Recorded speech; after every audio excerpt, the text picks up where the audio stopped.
In the dim glow of the county auction house just outside Missoula, Montana, time seemed frozen. A German shepherd lay motionless on the concrete floor, his body covered in scars that spoke louder than words. Once a proud military dog, he was now just a shadow of who he used to be. He didn't lift his head as whispers filled the room. "Not worth a dime," someone muttered. "Damaged goods," another said. The sheriff's voice cracked as he tried to start the bidding at $50. The crowd laughed, until a chair scraped in the back row. A young man in a worn Marine Corps jacket stood up. Half in shadow, his voice steady but full of pain, cut through the noise. "I'll take him." Silence fell. No one knew it yet, but that moment would change everything. Ethan Walker, 34, had lived through his own battles.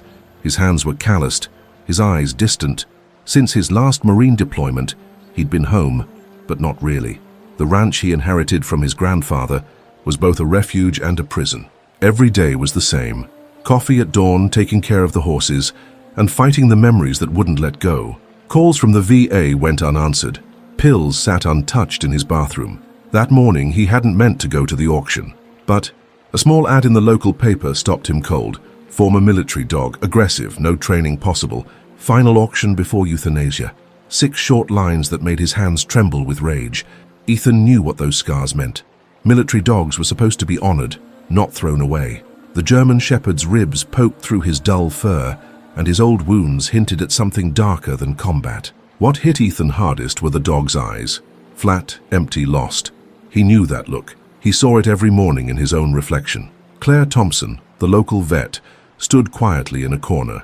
She had followed the dog's case, tried to help, but ran into red tape and blocked access. Now watching Ethan, she wondered, could this broken man possibly save this broken dog, or would they both fall apart? The paperwork took less than 15 minutes. No questions, no background checks, just $200 and a waiver Ethan signed without reading. It made his stomach turn. A dog that served his country, treated like an old couch at a yard sale.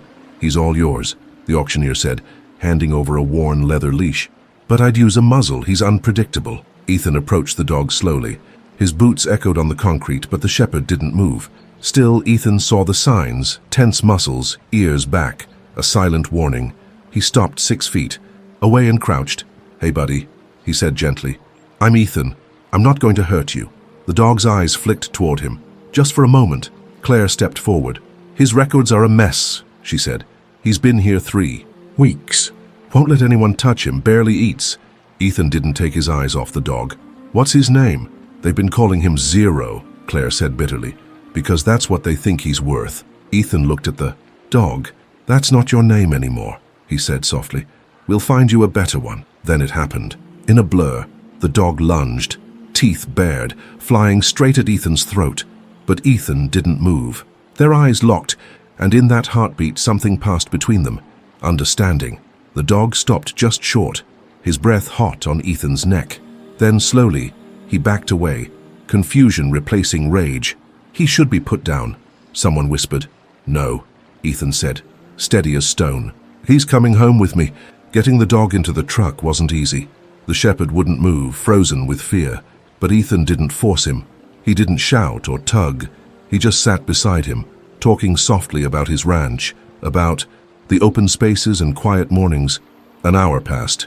"Mr. Walker," the auctioneer called out, "we're closing up. If you can't handle him, we'll leave when he's ready," Ethan said, his voice firm. He wasn't asking for permission. As the sun dipped low, casting long golden shadows across the dusty auction house, the German shepherd finally took a slow, unsure step toward Ethan, then another. By the time they reached the truck, the dog wasn't exactly trusting, but he was walking beside him, ready to try. Claire watched them drive off, the Montana sky behind them lit up in shades of purple and gold. "Good luck," she whispered, not sure whether she meant it more for the man or the dog. Neither she nor Ethan knew it yet, but this wasn't just a rescue. It was the start of something deeper, a story that would uncover long-buried truths, challenge military rules, and prove that real healing sometimes begins by helping someone else find their way back to the light. That first night at the ranch was a trial for both man and dog. Ethan had set up a warm space in the old barn, fresh straw, clean water, but the shepherd wouldn't go near it. He stood in the dark, frozen in fear, staring at the doorway like it was haunted. "All right," Ethan said quietly, "we'll do it your way." So they spent the night under the stars. Ethan sat on the porch steps. The dog stayed by the fence, keeping his distance. Neither of them slept. When the sun finally rose over the mountains, the food Ethan had left untouched, Claire Thompson pulled. Up early in the morning, her truck rumbling down the gravel drive. "How was the first night?" she asked, noticing the full food bowl in Ethan's tired eyes. "We're adjusting," Ethan said, his voice hoarse from talking all night to a dog that wouldn't come close. But the veterinary exam didn't go well. As soon as Claire reached for her bag, the shepherd changed. His fur bristled, a low growl rumbled deep in his chest. When she stepped forward, he backed into the fence, baring his teeth and looking ready to explode. "This isn't just fear," Claire said gently, keeping her distance. "This is trauma. Whatever happened to him, it involved medical gear." Throughout the day, Ethan tried to build a routine, but every attempt ended with either growls or the shepherd retreating into her corner, shaking like a leaf in the wind. Sometimes the dog lunged. Sometimes he just shut down. By evening, Ethan was worn thin. The dog hadn't eaten in over 24 hours. No progress. No peace. Claire called that night to check in. "Sometimes," she said gently, "they're just too far gone." "He's not," Ethan cut in, watching the dog pace by the fence. "He's just lost, like I was." Then came the storm. The first crack of thunder sent the shepherd into a blind panic. He slammed into the fence, slicing his shoulder open, then bolted toward the edge of the property. Ethan chased him, rain soaking his clothes, mud dragging at his boots. Lightning lit up the landscape in flashes as the dog darted in and out of sight. Nearly 2 miles later, the shepherd ended up trapped in a drainage ditch, cornered and terrified. Ethan didn't rush in. He sat down in the mud, letting the rain hit his face, and spoke softly. "I know what it's like," he said. "When thunder sounds like mortar rounds, when every shadow looks like danger, when trust feels like a mistake, because it's gotten people killed." The dog's ears twitched. He was listening. "But you can't stay in that place," Ethan went on. "I've tried. It doesn't work. It only eats you up." They stayed like that for hours through the storm, unmoving. As dawn finally broke through the clouds, the German shepherd stepped toward Ethan. Then again. He didn't get close, but something had shifted. A wall had cracked. They walked home together. Two battered warriors, different in form but the same in spirit. It wasn't a miracle, but it was a beginning. A week after the storm, Claire returned with something that would change everything.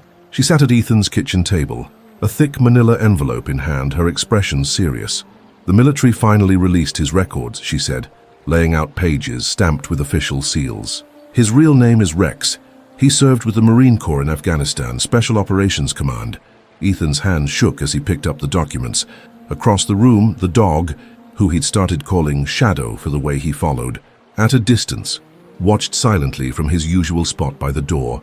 3 combat tours, Claire said, highly decorated, but then something happened. There's a gap. 6 months missing from the records. Nothing, it's like he vanished.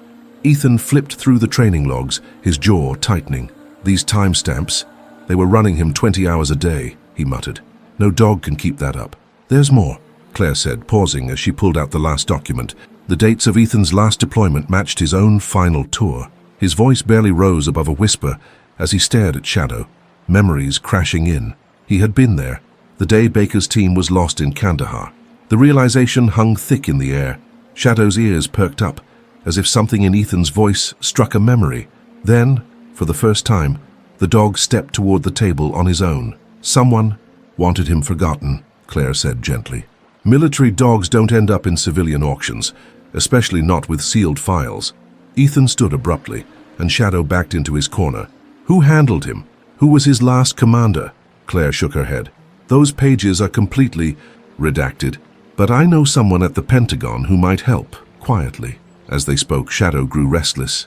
A soft, high-pitched whine pulled their attention.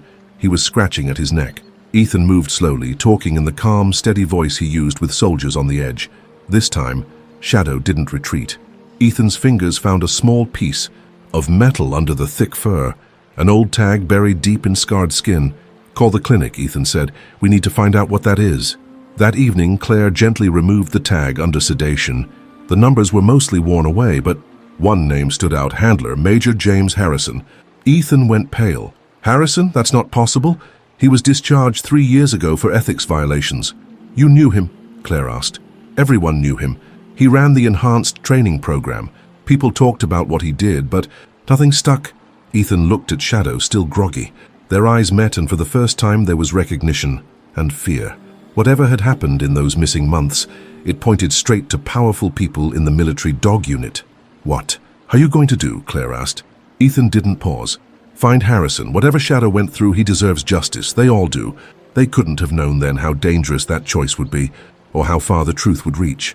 3 weeks later, on a still Sunday morning, Ethan dozed on his porch after another sleepless night. A soft whimper woke him. Shadow lay in the yard, caught in some terrible dream. His legs twitched. Small broken sounds escaped him. Ethan spoke softly. "You're safe now. Just a dream. You're in Montana. The war's over." Shadow's eyes flew open, but this time he didn't bolt. He stared at Ethan, watching, listening. Slowly he climbed the porch steps and sat down. Not close, but close enough. "I get them too," Ethan said.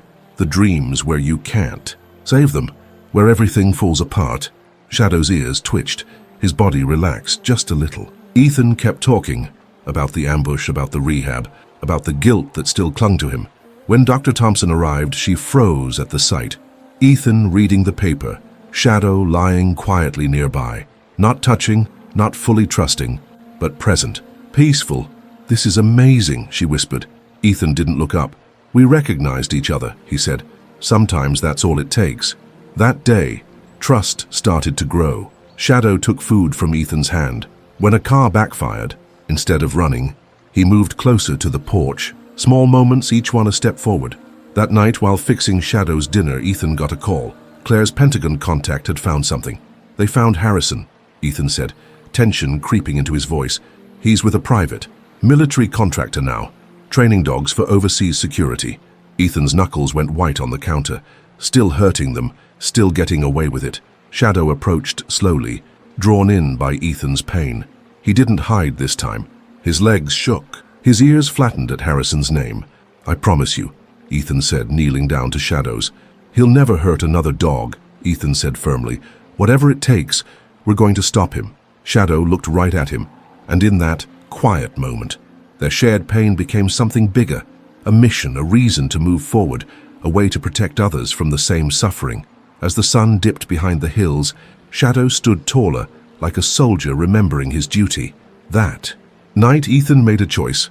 He left the front door wide open. "You decide," Ethan said gently. "Inside or out.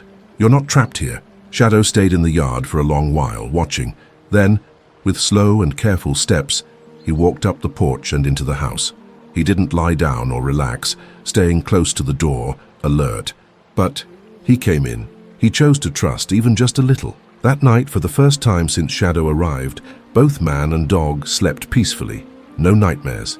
The next week brought a surprise visitor. Sarah Baker, widow of Lieutenant Michael Baker, showed up at the ranch unannounced. Shadow's response stunned them all. Instead of pulling away like he normally did with strangers, he walked to her slowly, tail low but not fearful. Sarah stopped on the porch, tears rising. "That's him, isn't it?" she whispered. "Mike's last letter said the dog saved 3 of his men." Shadow gently pressed his head into her hand. The gesture was soft, deliberate. It left Ethan breathless. Sarah dropped to her knees, wrapping her arms around Shadow's neck. For the first time since he arrived, the dog allowed human touch without hesitation. "He remembers," Ethan said quietly. Military dogs never forget their people. Over coffee, Sarah shared what she knew. Her husband's final letters mentioned something wasn't right in the training program, especially with Major Harrison. Mike was collecting evidence, she explained. He said dogs were disappearing after showing stress. Shadow lay at her feet, ears twitching at every mention of Harrison's name. His legs began to tremble again. Sarah pulled out a sealed envelope. "He told me to keep this, safe if anything ever happened to him." I never opened it. Inside were damning records, training logs showing cruelly long hours, notes about harsh stress techniques, and worst of all, documents proving healthy dogs were labeled unstable after being injured. They were removed from the program to hide the truth. Ethan scanned the pages, heart sinking. Harrison wasn't just abusive, he was destroying any dog that could expose him. Suddenly, Shadow stood and moved to the window. A black SUV had pulled up at the end of the driveway. Even from far off, his fear was unmistakable. "Back room. Now," Ethan told Sarah. "Call Claire Thompson. Tell her to bring the files." They watched as 2 men in plain clothes approached. Shadow growled. A low, steady sound, not out of fear but something fiercer. Protection. He stood between Ethan and the door like a trained guard. When the knock came, Ethan cracked the door just enough to speak through. The men said they were private security contractors, looking to buy retired military dogs. "We heard you've got a German Shepherd," one said smoothly. "We're prepared to pay well." Behind Ethan, Shadow's growl deepened. It wasn't just fear now, it was resistance. "This is private property," Ethan said calmly, "and he's not for sale." The second man stepped forward. "Some dogs are too valuable to retire. Surely you understand." "Oh, I understand," Ethan replied, voice turning cold. "I also understand that threatening a retired Marine and trying to take a military asset is illegal. Should I call Jag or the local sheriff first?" The men backed off, but the warning was clear. This wasn't over. After they left, Ethan found Shadow in the kitchen, trembling against the cabinets. He sat on the floor nearby. Slowly, Shadow moved until his body leaned against Ethan's leg. It lasted only a moment, but it meant everything. He had chosen comfort over fear. "They'll never touch you again," Ethan whispered. "Not while I'm breathing." Sarah stepped out of the back room, pale but strong. "Mike died trying to stop this," she said. "We have to finish what he started." Ethan looked at Shadow, now calm and standing steady by his side. The German Shepherd's eyes were sharp and clear. He wasn't just following Ethan now. They were partners. No longer just a broken dog and a haunted soldier. They were a team. 3 days later, as the threat loomed larger, Claire Thompson arrived at the ranch before sunrise, her veterinary truck kicking up dust in the soft morning light. Claire's face was pale as she handed Ethan a manila envelope. 3 more military dogs from Harrison's program were put down at a private clinic, she said, laying out medical reports on the kitchen table. All had been labeled aggressive and beyond help, each one within the last month. From his spot, in the kitchen where he now slept peacefully, Shadow lifted his head. His ears perked up, listening carefully. "They're wiping away the evidence," Ethan muttered, looking over the reports. "Trying to cover their tracks before we can stop." "Them," Claire gave a grim nod. "My contact at the Pentagon says Harrison's company just landed a big contract. They're sending these trained dogs all over the world, no rules, no one watching." A firm knock at the door cut her off. Shadow was up in a flash, but this time it wasn't out of fear. He stood tall and ready, like the soldier he once was. Through the window they saw a man in a suit holding a badge. He introduced himself as FBI Special Agent Marcus Reynolds. Once inside, his face turned serious. "Mr. Walker," he began, "we've been investigating Major Harrison's training program for over a year. Lieutenant Baker was working with us before he died."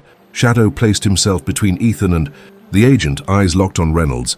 "What we didn't know," the agent continued, "was that Harrison tracked down the dogs who saw the worst. He's been getting rid of them one by one. Your dog might be the last one alive who knows the truth." Ethan's jaw tightened. "How many?" 27, Reynolds said. "All highly trained dogs, all suddenly labeled unstable and taken out." He glanced at Shadow. "But Harrison made a mistake here. He got sloppy."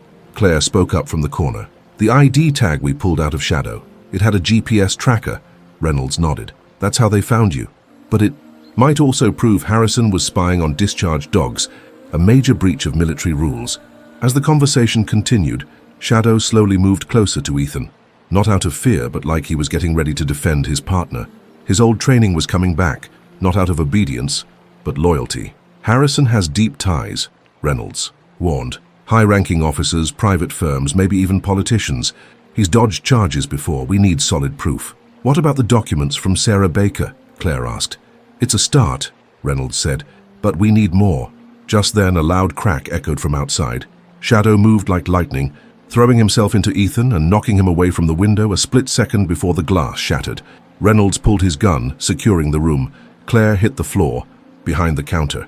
But it was Shadow who took charge, checking every doorway with precision, instincts sharp and focused. When local cops arrived 20 minutes later, they found bullet casings hidden in the trees, meant to scare, not to kill. "They're desperate now," Reynolds said, holstering his gun, "which means we're onto something big." Later that evening, after Reynolds and Claire had left, Ethan sat on the porch. Shadow was beside him, no longer anxious but alert, with a new fire behind his eyes. "You saved my life today," Ethan said, his voice soft, "just like you did. For those soldiers in Afghanistan." Shadow looked at him, and in that moment Ethan didn't see a broken animal. He saw a warrior, wounded but unshaken. "Tomorrow," Ethan said, "we start fighting back." Shadow stood taller, responding to Ethan's resolve. They weren't just a survivor and a rescuer anymore. They were soldiers again, this time fighting their own war. The change became real the next morning. Ethan woke just before sunrise to find Shadow standing at attention by his bed, calm, focused and clear-eyed. Something inside the dog had come alive again. "We need to train," Ethan said quietly. "Not like before, this time we do it right." Over breakfast, Agent Reynolds called. His voice carried more bad news. Harrison's teams were sweeping across several states, visiting homes where discharged dogs had been placed. 2 more dogs had just been put down under suspicious claims. Later that morning, Dr. Thompson arrived, not just with medical tools but with training gear too. "If we're going to protect him," she said, "he has to trust us completely, and we have to trust him." The plan they built together wasn't like anything from the old playbook. There were no strict commands or forced obedience.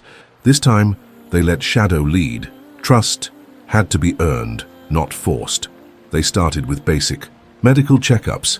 Before even trying to touch Shadow's injuries would send him into a panic. But now, with Ethan sitting calmly beside him, speaking in a soft, steady voice, Shadow let Claire examine him. He trembled, but he didn't pull away. "Physically, he's healing well," Claire said, her hands gentle as she checked his scars. "But watch how he reacts when I touch certain spots." "They used pain to train him," Ethan said, his jaw tight. "Show me where." Over the next hour, Claire pointed out the pressure points, places where shock collars had been used and punishments had left behind more than just physical scars. Each painful discovery only made Ethan more determined to take down Harrison's program. The real breakthrough came that afternoon. Instead of barking commands like in the military, Ethan just spoke to Shadow like a friend. "Want to check the perimeter with me?" he asked. Shadow's ears twitched. He thought about it, then walked over to Ethan on his own. They walked the ranch together, side by side, checking for weak spots. Ethan pointed things out, and Shadow responded, not with words, but with shifts in posture, with attention. It wasn't handler and dog anymore. It was 2 veterans working together. Sarah Baker returned, bringing more of her late husband Mike's files. She watched the progress with misty eyes. "Mike would be proud," she said. This is what military working dogs were meant to be. Partners, not tools." As Shadow's trust in Ethan grew, so did his confidence. He started sleeping closer to Ethan's bed, until finally he chose to sleep at its foot. During the day he still kept watch, but now it wasn't out of fear. He protected the ranch because he wanted to. It had become his mission. The biggest moment came during an afternoon thunderstorm. Thunder used to send Shadow into full-blown panic, triggering combat memories. But this time, when the first rumbles rolled across the sky, he didn't run. Instead, he pressed against Ethan's leg. "It's okay," Ethan whispered. "We're safe." Shadow looked up at him, and for the first time, Ethan saw real trust in those eyes. The dog had chosen comfort over fear. It was a small win, but in the long road of healing, those moments meant everything. That evening on the porch, they watched the storm roll by. Claire shared news from her contact at the Pentagon. Harrison's company was planning a major demonstration in 2 weeks to show off their so-called advanced training techniques. Military brass contractors, even foreign buyers would be there. Shadow's ears flattened at Harrison's name, but he didn't shake this time. He stepped closer to Ethan, calm and ready. "That's our chance," Ethan said. "A public event. Means witnesses. We expose them there." "It's dangerous," Claire warned. "Harrison's men are still watching the ranch. Are you sure Shadow's ready?" As if answering, Shadow stood and moved to the edge of the porch, head high, stance firm. He looked every bit the military dog he once was. But there was something more now, a quiet strength that came not from commands but from healing. "He's more than ready," Ethan said. "He's choosing to fight." That night, for the first time, Shadow made the first move. He rested his head on Ethan's knee. It was simple, but it said everything. A soldier's way of saying, "I've got your back." Word about Shadow and Ethan's bond started spreading around the small Montana town like wildfire. It started with Mark Wilson, the Vietnam vet who delivered feed to the ranch. "That dog's got the look," Mark told his regulars. "Same one my unit's dogs had. He's not just a rescue, he's one of ours." The story made its way through the veteran community. James Cooper, a retired Marine canine handler, showed up at the ranch after a 3-hour drive. He leaned heavily on his cane and spoke with quiet anger. "I knew something was off with Harrison's training," Cooper said. "Lost 2 good dogs to it. Labeled them unstable after they got injured." Shadow watched Cooper from Ethan's side, but instead of fear, The dog seemed to sense something familiar, a fellow warrior. Dr. Thompson had come early that day to check on Shadow's progress. She stood back and watched amazed as Cooper sat with the dog and spoke in the unique rhythm only canine handlers share. Shadow didn't flinch. He stayed alert but calm, showing none of the panic responses they'd once seen. He remembers the good ones, Cooper said, his voice thick with emotion. The handlers who treated them like partners, not equipment. Harrison tried to break that, but he couldn't. Not completely. The next visitor was Patricia Martinez.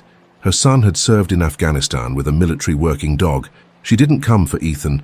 She came for Shadow, bringing real meat. These heroes deserve the best, she said. Shadow accepted the gift, with quiet grace, his good manners peeking through all the past pain. Patricia wiped away tears.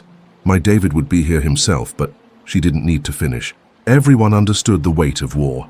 The turning point in community support came when Sheriff Robert Davidson paid an unofficial visit. He'd served 20 years in the military before becoming a lawman, and his department had their own K-9 unit. This stops here, Davidson said firmly after hearing the whole story. I don't care who Harrison knows, he's not above local law. We'll keep watch. True to his word, sheriff's patrols became a regular sight. Deputies would stop, talk to Ethan, and let Shadow sniff their vehicles. Each friendly visit helped rebuild the dog's confidence. Veterinarians stepped up too. Dr. Thompson's colleagues offered their help, forming a network of safe clinics for Shadow to receive care, free from Harrison's influence. Even the town's children joined in. 9-year-old Emma Lewis, the principal's daughter, launched a Protect Our Military Dogs campaign. Her bake sale raised over $2,000 for supplies and equipment. When she visited the ranch with her dad, Shadow did something remarkable. He walked up to her calmly and let her pet him. It was the first time he'd allowed a child to touch him. He's not scary, Emma said proudly. He's just been hurt. Now he needs friends. Community support became something real one Sunday afternoon. James Cooper returned, this time with a dozen veterans. They brought tools, gear, and decades of shared military experience. The demonstration's in 10 days, Cooper said, laying out maps in Ethan's barn. We've got people ready to attend and document everything, but we have to protect Shadow until then. The vets broke into teams. Security experts reinforced the ranch. Communications pros set up surveillance. Medical personnel organized emergency plans. Shadow moved among them with purpose and growing pride. He wasn't the shattered creature they'd rescued. Surrounded by warriors who understood his pain, his true self came back not from fear or training, but from belonging. That evening, they gathered on Ethan's porch as the sun dipped behind the hills. Sarah Baker hung her husband's dog tags next to Shadow's new collar, a symbol of who he really was, a military working dog. Cooper watched Shadow standing guard at the porch steps. Harrison thought he could erase what these dogs are, he said, but he forgot something important. A warrior's spirit, human or canine, can be hurt, but not broken, not when people remember what loyalty truly means. The warning came at midnight, 5 days before the demonstration. Agent Reynolds called as Ethan and Shadow finished a final check around the ranch. They've moved up the timeline, Reynolds said, voice tight. We intercepted chatter. Something's going down in the next 24 hours. Shadow suddenly froze, ears locked on a sound no human could hear. Ethan quickly turned off the porch lights, throwing the ranch into complete darkness. Then 3 black SUVs appeared at the end of the access road, headlights off. Shadow let out a low, steady growl. It wasn't fear.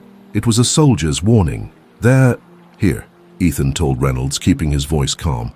At least 6 men, maybe more. We've got local police en route, Reynolds replied. They're 15 minutes. The call cut off. Ethan looked at the phone. No signal. Communications were blocked. Inside, Sarah Baker was already in motion. She triggered the silent alert system James Cooper had installed, a quiet call for help to every veteran who had promised to protect Shadow. Outside, the German Shepherd didn't panic. He didn't freeze. Instead, he slipped into position, using the shadows for cover, just like he'd been trained to do. But now he wasn't following orders. He was choosing to defend. Just like, "Old times, buddy," Ethan whispered. Shadow's ears flicked in reply. They had trained for this. They knew it would come. Now it was here. And this time, they were ready. The first man stepped toward the porch, military trained, and called out, "Softly, Mr. Walker. Let's handle this professionally. Major Harrison simply wants his property returned. No one needs to get hurt." "Property?" Ethan's voice rang clearly through the dark. Is that what you call the 27 dogs you've eliminated? The evidence you've been destroying? A second figure stepped out of the shadows. The moment Shadow heard the voice, he froze, completely alert. Major Harrison had come in person. Those dogs were damaged, Walker. Unstable. Just like the one you're hiding. They couldn't adapt to civilian life. We gave them a humane end. Shadows. Growl rumbled low, steady. But he didn't break formation. His training was sharp, but now it came from choice, not fear. Humane? Sarah Baker stepped onto the porch, her voice tight with fury. Like what you did to the dog that saved my husband's unit before you marked him for death. Harrison's laugh was cold. Still fighting battles your husband should have known better than to get into? That's unfortunate. The tension snapped. As more vehicles approached, but these weren't police. 3 more SUVs arrived, different ones. James Cooper's voice rang out from the dark. Federal agents and local law enforcement are 4 minutes out. Harrison, you might want to rethink this. Harrison didn't hesitate. Take the dog, now! His men charged, but Shadow was already moving. Years of training met a new sense of purpose. He didn't lash out in rage. He struck with calm precision. Ethan moved with him. Their movements synchronized, man and dog a single force. The veterans Cooper had brought took their places, forming a secure perimeter. Harrison's men walked right into a trap. It's over, Major, Cooper called. We've got it all. Your training methods, the dead dogs, the lies. It's going public at your own demonstration. Then Harrison made a move no one expected. He pulled out an old training device, the same shock collar he'd used to break dogs like Shadow. Shadow reacted instantly, but not with fear. He stepped between Harrison and Ethan, standing tall and firm. A silent message. Still think you can control him? Ethan asked. He's not your weapon. He never was. He's a soldier, and he's chosen his side. Sirens echoed in the distance, breaking the moment. Harrison and his men backed off toward their vehicles, but his final words were a threat. This isn't over, Walker. That dog knows too much, and so do you. As police cars arrived, Shadow stayed alert, tracking Harrison's departure, not with fear, but with the quiet strength of someone who's found his calling. The morning of Harrison's big demonstration was crisp and clear. His training facility outside Helena stretched across 30 acres. Spectators, including military officials, private contractors, and foreign buyers, gathered without a clue of what was coming. Ethan and Shadow arrived early, parking behind a maintenance building as planned. Agent Reynolds had secured their access as part of the investigation, listing Ethan as a potential client. Shadow wore a new tactical vest from James Cooper. Despite being back in a place filled with bad memories, he stayed calm, composed. Remember, Ethan said, adjusting his tie, we just need 15 minutes. Long enough for Sarah to spread the evidence and for Reynolds to spot the right people. Shadow's eyes never left the main stage, where handlers were preparing dogs. His posture shifted slightly. He recognized something. Familiar sense. Maybe even dogs from his old unit. Dr. Thompson's voice came through their earpiece from the surveillance van. Harrison's security is making perimeter sweeps. Stay put until the demo starts. The crowd grew. Ethan spotted high-ranking officers. The scale of Harrison's influence was obvious. Sarah Baker, posing as a journalist, moved through the guests. Her camera held a hidden transmitter streaming everything to Reynolds' team. At exactly 9, Major Harrison stepped onto the stage. He looked sharp in a tailored suit, every inch the polished professional. Ladies and gentlemen, he said, his voice carrying across the field, today you'll witness the future of tactical canine training. As he began boasting about his program's success, Shadow suddenly locked onto a sound, or maybe a scent, that drew his attention sharply. Ethan followed his gaze to a row of kennels behind the building. Claire, Ethan whispered into his communication device, we need eyes on the back kennels. I'm accessing security feeds now, she replied. A moment later, her voice grew urgent. Ethan, they're moving dogs out the back. Looks like they're trying to erase the evidence. Shadow was already in motion, his stride calm but full of purpose. Ethan followed, trusting his partner completely. They reached the kennels just as 2 handlers were loading a sedated German shepherd into a van. Stand down, Ethan ordered, his military tone sharp and clear. Federal investigation in progress. The handlers hesitated. Shadow's posture gave them pause. He wasn't just any dog. These weren't hardened men from Harrison's core team. Just regular handlers, confused and uneasy. One slowly lowered his tranquilizer gun. These dogs are scheduled for retirement, he said, his voice uncertain. Retirement? Ethan stepped forward. Like this one? He gestured to Shadow, standing, tall by his side. Check his ID, see what happened after Harrison labeled him retired. The younger handler squinted at Shadow. His eyes widened. Wait, is that Rex? They told us he was put down combat stress.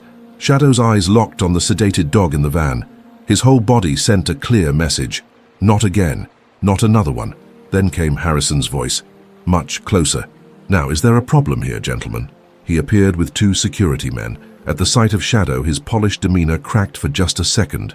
I was wondering when you'd show, Walker, Harrison said, regaining his poise.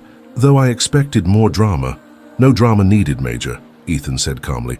Just the truth about the dogs you've killed, the lives you've ruined. Harrison laughed dryly, but his eyes stayed on Shadow. And who's going to believe you? A broken-down veteran and a dog with a file full of red stamps? Shadow didn't growl, didn't flinch.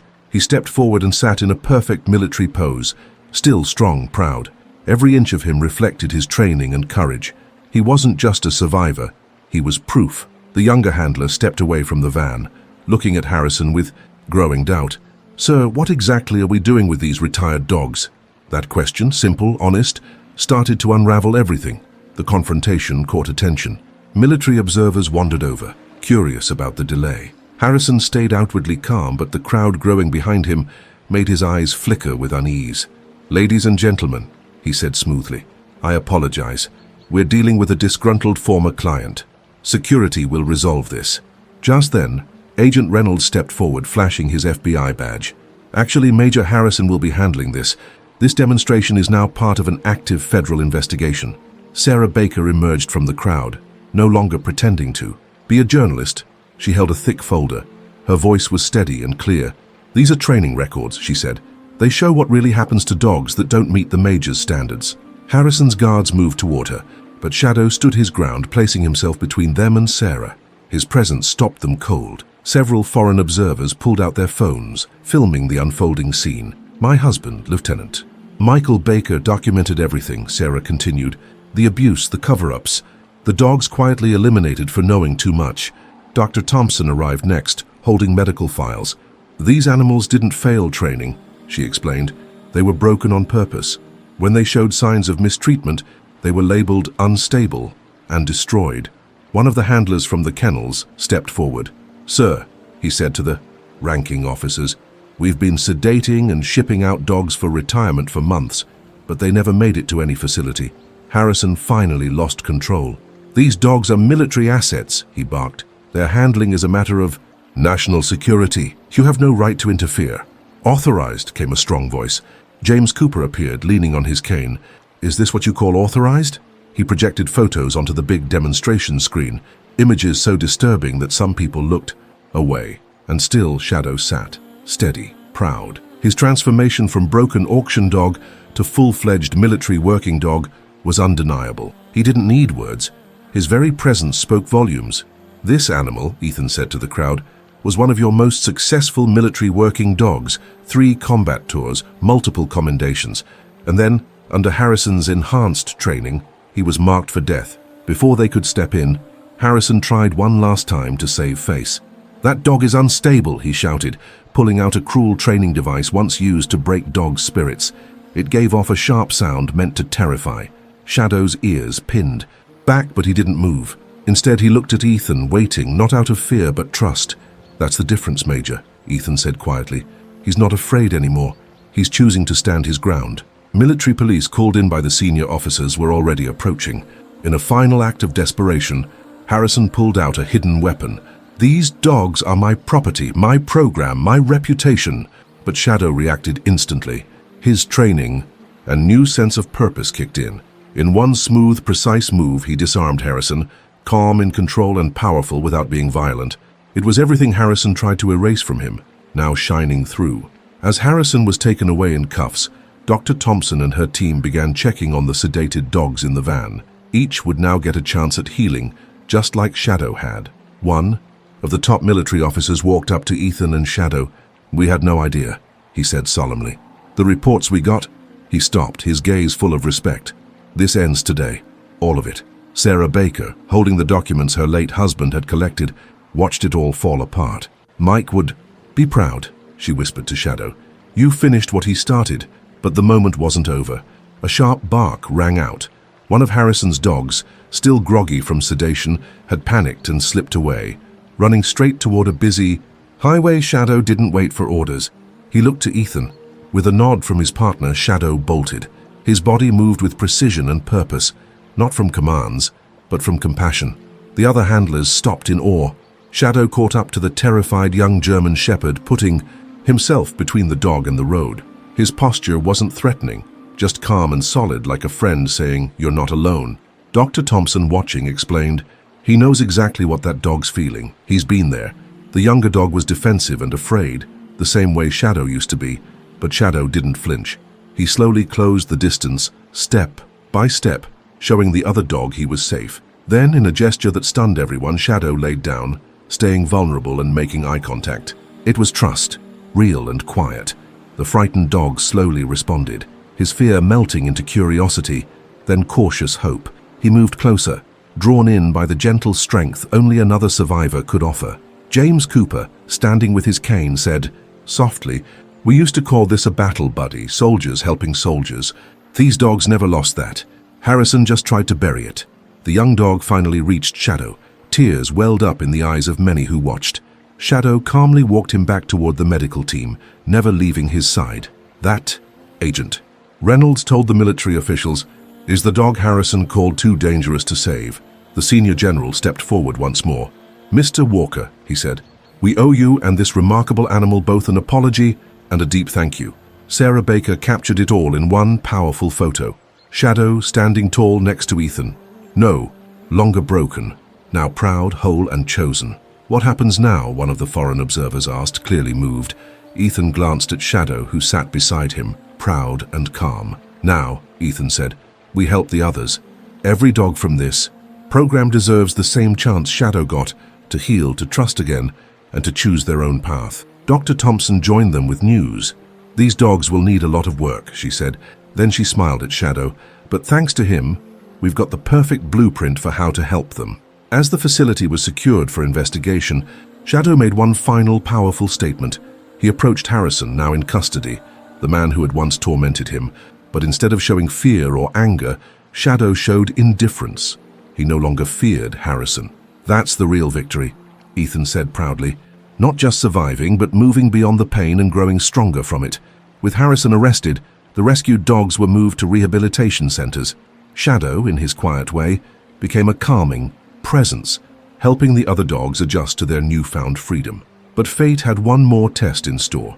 During the late-night transfer of the last dogs, a former associate of Harrison's broke into the facility, and chaos erupted. A fire started in the kennel area, likely an attempt to destroy any remaining evidence.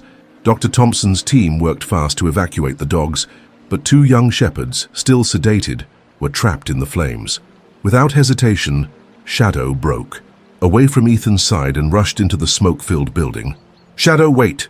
Ethan called, but his partner was already inside. The fire department was on its way, but the flames were intense and it was clear they wouldn't make it in time. Inside the burning kennel, Shadow used his military training to find the trapped dogs and guide them toward the exit. But just as they neared safety, a burning beam collapsed, blocking the path. The two dogs made it out, but Shadow was still inside. Smoke thickened, and the roof began to collapse. Ethan, heart in his throat, was about to rush in, but James Cooper held him. "Back, wait," Cooper said, his eyes on the fire. Shadow was still working, using his weight to repeatedly strike a weak spot in the rear wall of the kennel. Finally, the wall gave way, creating an escape route. Shadow stumbled out, singed and struggling to breathe, collapsing just yards from the building moments before it caved in completely. Dr. Thompson was quick to treat him, but his condition was critical. "Smoke inhalation is severe," she said, "and he has burns along his left side. We need to get him to a facility now." As they rushed Shadow to the emergency veterinary hospital, Ethan held his partner's head, whispering, "Don't you dare give up. We've come too far together." Despite his pain, Shadow's eyes never left Ethan, showing the same loyalty that had carried them through their journey. Now, Shadow's life was at risk, and Ethan sat in the waiting room, unable to move, his hands still covered in soot from the fire. He couldn't help but fear he might lose the dog who had given so much to save others. Dr. Thompson emerged periodically with updates, her voice calm but gentle. "He's fighting hard," she said, "but the next 24 hours will be critical." Sarah Baker arrived, quietly placing her late husband's service flag across Ethan's shoulders. The gesture broke something inside him, and for the first time, Ethan wept openly. "I failed him," he whispered. "Just like I failed my team in Afghanistan. I should have stopped him from going in." James Cooper, who had stayed by Ethan's side, put a firm hand on his shoulder. "That's not what happened, Sonny," he said softly. "Shadow made a choice. The same choice any soldier would make for their brothers in arms. You didn't fail him. You gave him back his purpose." Throughout the night, members of the veteran community came to the clinic, offering coffee, food, and most importantly, their silent understanding of what it meant to watch a brother fight for his life. In the early morning, Dr. Thompson found Ethan alone, staring through the observation window at Shadow, lying still and connected to monitors. "You know," she said softly, "when you first brought him here, I wasn't sure either of you would survive the trauma you carried, but watching you heal each other, seeing how you gave each other a reason to keep fighting." Dr. Thompson paused, placing a hand on Ethan's arm. "That dog isn't just fighting for himself in there," she said softly. "He's fighting to get back to you." As the sun began to rise, Shadow's condition worsened. His vital signs dropped, and the emergency team worked urgently to stabilize him. Ethan watched helplessly from the window as they fought to save his partner's life. In that moment, every memory of their journey together flooded back. Shadow's first steps toward trust, their quiet nights on the ranch, and how they had healed each other. The thought of losing him now, after everything they had been through, was unbearable. "Please," Ethan whispered, pressing his hand against the glass. "I can't do this without you, buddy. We're supposed to heal together, remember?" The response from the Montana community was nothing short of extraordinary. The small veterinary clinic became a hub of support and hope. Mark Wilson from the feed store organized a schedule to make sure someone was always there for Shadow, and Ethan keeping a constant vigil. Dr. Thompson coordinated with veterinary specialists across the state, and the community rallied together to raise funds for the specialized equipment Shadow needed. Emma Lewis, the 9-year-old who had first bonded with Shadow, convinced her school to start a fundraising campaign. Posters with "Save Our Shadow" appeared in shop windows, and businesses collected donations. The veteran community responded with military precision. James Cooper reached out to K-9 handlers across the country, and within hours, offers of help came in, including from a retired Air Force medical transport team. Sheriff Davidson even stationed deputies at the clinic to protect Shadow while he was vulnerable. Patricia Martinez organized a prayer vigil, bringing people of all faiths together to show their support. The clinic's parking lot filled with community, members holding candles, a quiet reminder of how deeply Shadow's story had touched everyone. Sarah Baker, working with the local media, shared Shadow's heroism, sparking a national conversation about the treatment of military working dogs and the need for better rehabilitation programs. On the third day of Shadow's hospitalization, Dr. Thompson gathered everyone in the waiting room. "The community's response has been extraordinary," she said, her voice filled with emotion. "The equipment you've helped obtain and the round-the-clock care you've provided have made a crucial difference." That evening, there was a breakthrough. Shadow's vital signs stabilized, and he began to show the first signs of consciousness. When Ethan was allowed to see him, Shadow's tail thumped weakly against the bed, a small but powerful sign of his fighting spirit. "Look at all these people here for you, buddy," Ethan whispered, motioning to the crowd outside. "A whole town of battle buddies." Claire Thompson watched the reunion, tears in her eyes. "This is more than just a dog recovering," she said, her voice thick with emotion. "This is proof that when a community comes together and refuses to give up on those who served, remarkable healing is possible." Shadow's road to recovery would be long, but he wouldn't walk it alone. The community that had rallied around him, and Ethan showed the power of bonds forged through adversity. Those bonds didn't just heal individuals, they healed an entire community. During Shadow's recovery, Agent Reynolds arrived with a classified military file that would change everything. The file, recently unsealed as part of the investigation into Harrison's program, revealed the full details of Shadow's last combat mission. This report had been deliberately buried. Reynolds explained the contents to Ethan, telling him that Harrison had been determined to eliminate Shadow as a witness. The report detailed a mission in Kandahar province during Ethan's final deployment. Shadow had been assigned to Lieutenant Baker's unit for a critical reconnaissance operation.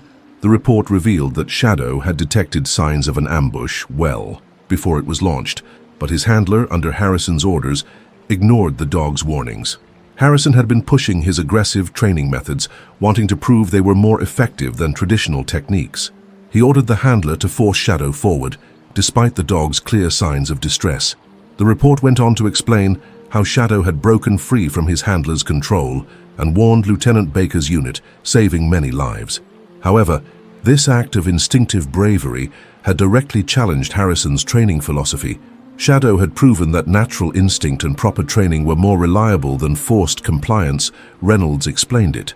Harrison's program, built on lucrative contracts, was at risk of falling apart due to the truth about Shadow's bravery. Dr. Thompson, who had been reviewing Shadow's medical records, uncovered a key detail. The injuries Shadow sustained weren't just from the ambush, but from what Harrison called corrective training. As they spoke, Shadow lay nearby, his eyes locked on Ethan, a silent understanding passing between them, a bond forged by sacrifice and duty.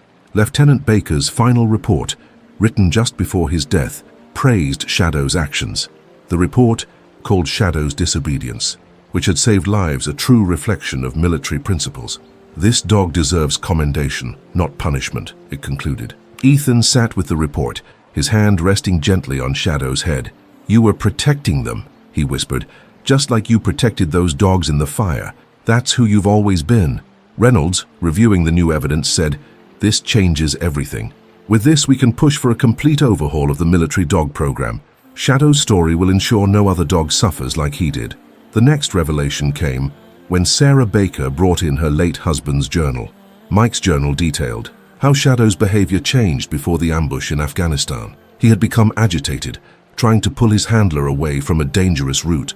When the first shots rang out, it became clear Shadow wasn't being aggressive. He was trying to lead them to safety, to the fallback position where Ethan's team had set up. The journal confirmed Shadow's actions had saved many lives, but at a great cost. Instead of being praised, Shadow was branded as disobedient and sent to Harrison's enhanced training program, where he was punished for saving lives. Dr. Thompson noted that Shadow's abuse began immediately after that incident. For Ethan, this revelation hit hard. His own team had been positioned in the same area Shadow had tried to warn them about. "I've carried the guilt of not preventing those casualties," Ethan said quietly, looking at Shadow. "But you knew. You tried to warn them." Shadow, still recovering from his injuries, lifted his head at Ethan's voice. Their bond deepened, not just as two wounded warriors, but as survivors of the same battle, both trying to protect others. Sarah handed Ethan Mike's journal, where his last entry was about Shadow. "Some acts of courage can't be measured by human standards," Mike wrote. "Sometimes true loyalty means defying orders to do what's right." The full extent of Harrison's deception was revealed during a formal military review board hearing. Reynolds presented a timeline showing how Harrison systematically concealed the truth about the military dog program.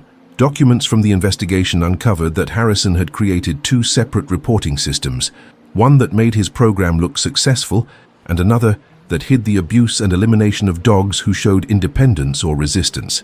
The program's success rate had been artificially inflated. Reynolds revealed that 43 healthy, trained military dogs were classified as unstable and eliminated after showing signs of resistance. Harrison had used his connections to bypass standard oversight, creating a system where dogs like Shadow, who had a natural protective instinct, were seen as a threat to his methods. Dr. Thompson presented medical evidence that Harrison's program had intentionally broken down the dog's natural instincts, replacing them with fear-based responses. "This wasn't training," she explained. "It was systematic torture, designed to force the dogs into total compliance at any cost to their physical and mental health." The most damning evidence came from Harrison's own records, which showed his efforts to discredit anyone who questioned his methods. Lieutenant Baker's death had been a convenient cover for Harrison, allowing him to hide the warning signs Shadow had shown during the investigation into training practices. As more evidence came to light, former program administrators spoke out. They described how Harrison manipulated training data, hid injuries, and used his political connections to silence whistleblowers. The operation extended beyond the training facility to procurement contracts, veterinary services, and deployment decisions. Shadow's story became the catalyst for a complete overhaul of military working dog programs, with the review board recommending immediate new oversight protocols, independent veterinary monitoring, and better protection for handlers who report abuse. Shadow, fully recovered and standing proudly beside Ethan at the hearing, became a powerful symbol of resilience. His journey, from a condemned auction dog to a hero, proved the true potential of military working dogs when treated with respect and understanding. 6 months after the hearing, Ethan's ranch had transformed into the Second Chance Canine Rehabilitation Center, a facility dedicated to helping retired military working dogs and their handlers heal together. Under the guidance of Dr. Thompson and James C., the center developed innovative rehab protocols that focused on natural bonding over traditional training methods. Shadow played a key role in helping traumatized dogs adjust to civilian life. His patient interactions with a Belgian Malinois named Scout, who had been scheduled for euthanasia due to severe combat stress, established a new model of rehabilitation. Within 3 months, Scout had bonded with a retired Marine suffering from PTSD, completing their recovery journey together. Ethan, drawing from his experience with Shadow, explained that these dogs didn't need to be retrained. They needed to reconnect with their instincts, loyalty, protection, and companionship. The center's success rate soared, with over 90% of the dogs completing the program and successfully transitioning to civilian life. Sarah Baker, now the center's outreach coordinator, shared her husband Mike's concerns about traditional training methods, helping shape the center's new approach. Mike had always believed in the natural connection between handlers and dogs, and Sarah's work proved he was right. Perhaps the most profound transformation was in Shadow himself. The once traumatized dog now moved with quiet confidence, greeting new arrivals with authority and calm. His scars, both physical and emotional, were a testament to the possibility of recovery. Dr. Thompson documented Shadow's methods, noting how he instinctively adapted his approach for each dog. These dogs have an emotional intelligence that traditional training often suppressed, she reported, and by allowing them to express this natural ability, we're seeing unprecedented success. The success of the Second Chance Canine Rehabilitation Center sparked major reforms in military working dog programs nationwide. The Department of Defense established new guidelines for training, deployment, and retirement, influenced by the lessons learned from Shadow's case. The Shadow Protocol became a nationwide standard, mandating independent oversight, regular psychological evaluations, and better protection for military dogs. The military made significant strides in caring for its service dogs by establishing a formal retirement program, ensuring these brave animals received the proper medical care and placement after their active duty. The passing of the Military Working Dog Protection Act guaranteed funding for post-service care and banned aggressive training methods. A new tracking system for military dogs was created, preventing cases like Shadow's from falling through the cracks. The impact of these changes went beyond just policy. Major military training centers updated their handling protocols, focusing on trust and understanding between handlers and dogs rather than dominance-based methods. This led to better training success, fewer handler injuries, and fewer dogs being washed out. Shadow's story also inspired international military organizations, leading to global reforms in military canine training and care. The financial benefits were significant too. Investing in proper training and retirement care extended the service life of the dogs, reducing long-term costs by lowering the need for replacement animals. The success of rehabilitated dogs in civilian roles, like law enforcement and therapy work, proved their value to society. Dr. Thompson's research on Shadow's rehabilitation was published in prestigious veterinary journals, setting new standards for treating combat-related trauma in working dogs. Most importantly, the reforms changed the military's view on its canine members. They were no longer just tools, but valued service members deserving of respect and care throughout their lives. 2 years after the Second Chance Canine Rehabilitation Center was established, Ethan and Shadow's legacy had expanded beyond their Montana ranch.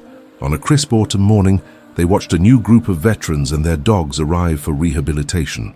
The facility had grown, but Shadow's favorite spot remained the quiet corner where he and Ethan had first begun to trust each other.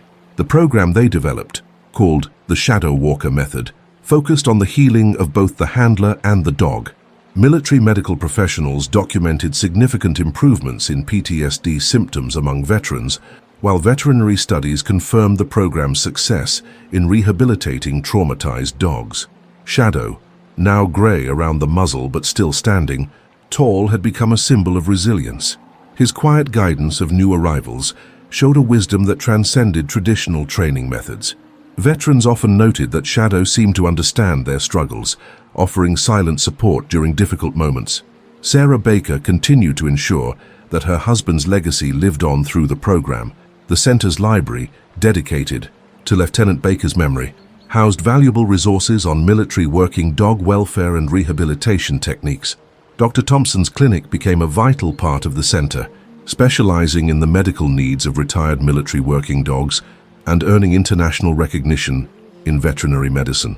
The annual Shadows Run event, where military handlers, veterans, and their dogs came together, became a celebration of healing and hope. One morning, as Ethan and Shadow completed their daily perimeter walk, they encountered a young veteran struggling with his therapy dog. Without hesitation, Shadow approached them, demonstrating the patient understanding that had become his trademark. The veteran later said that this quiet interaction had restored his faith in recovery. The most powerful evidence of Ethan and Shadow's impact came through the many letters they received from handlers and veterans whose lives had been changed by the program. These heartfelt stories, kept in the center's archives, showed how their healing journey reached far beyond the ranch. As the sun set over the Montana mountains, Ethan and Shadow sat together on their familiar porch, watching the legacy they had built unfold. The once broken dog from the auction house had not only healed himself, but had become a guide for others, finding their way to recovery. Together, they turned a story of trauma into one of hope, proving that even the deepest wounds can heal with understanding, patience, and loyalty. In the toughest moments of life, their story reminds us that healing knows no boundaries, whether of species or time. For those of us who have witnessed the toll of military service and the true cost of war, this story strikes a deep chord. It speaks to the invisible wounds we carry and the battles that continue long after we return home. Shadow's journey from a broken military dog to a healer mirrors our own experiences of resilience and redemption. Like so many who served or supported loved ones in service, he faced the challenge of finding himself again after trauma. His transformation shows the power of second chances and the strength of the bond between humans and animals. Their story honors the values we hold dear: loyalty, duty, and the courage to do what's right. It reminds us that our generation's commitment to service and sacrifice is creating lasting, positive change. Through Shadow and Ethan, we learn that even painful experiences can become a foundation for healing and helping others. Their legacy proves that it's never too late to make a difference, to find new purpose, or to start fresh. In their story, we see our own ability for renewal and the incredible impact compassion and understanding can have on healing our deepest wounds.